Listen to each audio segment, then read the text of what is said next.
Tra poche ore il Papa sarà avvolto dall'entusiasmo di migliaia di ragazzi. Alla messa di apertura della GMG, celebrata ieri pomeriggio, nella notte italiana, l'arcivescovo ha parlato di Panama come della capitale dei giovani del mondo.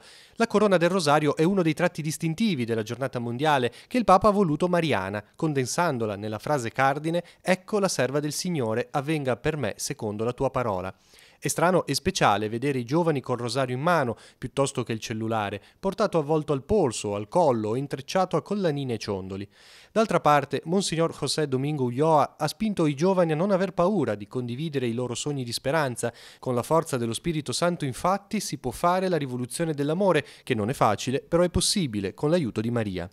I ragazzi sono entrati in contatto con le due facce di Panama, con la povertà, con il centro e con le periferie. Prima di Francesco non c'era stata una GMG con una liturgia penitenziale in un carcere e neanche un finale di messa in un luogo come l'Hogar Buen Samaritano, che il Papa visiterà portando un abbraccio agli ammalati di AIDS.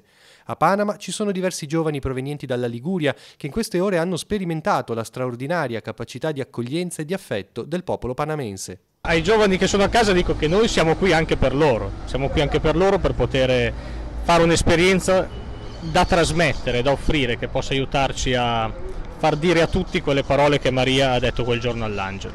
Invece un consiglio ai giovani che sono qui? Credo che si debba vivere questi giorni come un dono, quindi senza, decidere noi cosa deve succedere.